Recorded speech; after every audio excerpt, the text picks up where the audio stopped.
I'll never forget another one of my favorite moments. Didn't happen on camera. It didn't happen on a microphone.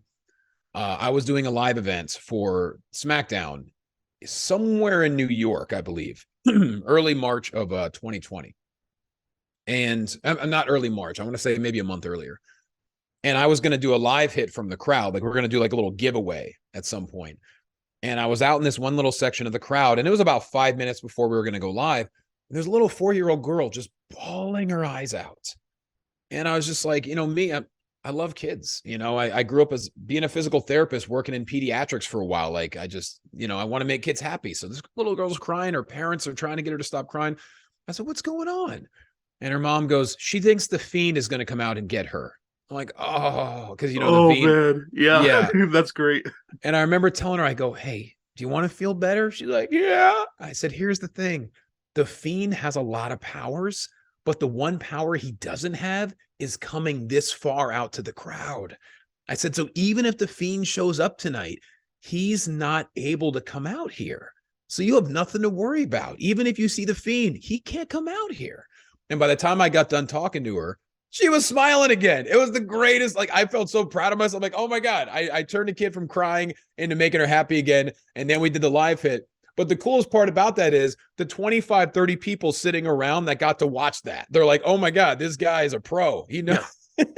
And like, just little moments like that where I would never turn it off. Like if I would do my live hit and then the camera would go away, I would make sure I high five and fist bump every single kid in the aisle or the front row. Because I think back to me being a little kid at the Allentown Fairgrounds and just seeing all this stuff. Mm-hmm. And I remember one of the producers telling me one night, he goes, what stands out about you, this isn't just a job to you.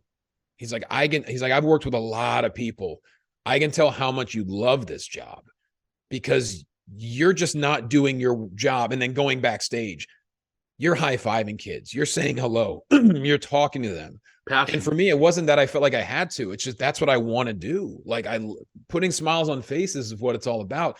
To this day, any wrestling event I do, hell yeah, I'm going to talk to the kids. I'm going to make them laugh. I want to give them an experience that maybe they'll remember years to come. And so I always was cognizant of that. Every live event I did, whether it be a little coconut loop show in front of 200 people or a live event in front of 10,000 people, I loved the interaction with families and their kids. Because at the end of the day, that's what pro wrestling should be. You want to see families there. You want to see 80-year-old ladies. You want to see 5-year-old kids. And you want to see parents that are proud that they spent their money to bring their kids. And if it meant giving a high five or giving a fist bump or talking to a little kid, I made sure I did that. And it wasn't something that I felt like I had to do. It's just something that I wanted to do because I thought about myself when I was a little kid and what that would mean to me. So I think that's probably what I'm most proud of is like, yeah, the stuff on camera, sure, that means a lot. I can go back and watch it and, be grateful for it. But it's the moments that you have with the fans or like being able to hook a friend up with tickets. And him and his 8-year-old son got to sit front row at an NXT live event in New York. He still thanks me to this day.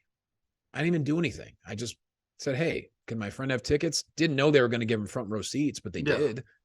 But it's like moments like that, man. Like life is tough. If you can make someone's life a little bit better just by being kind, I think you got to do it. And that's the thing that pro wrestling, that's why I love it so much is there's a lot of negativity on the internet and this company versus that company. At the end of the day, make people happy. You know what I mean? Tell stories, make people happy, do whatever you can do in your power to make people smile. And that's what it's all about. Make memories last a lifetime. Right.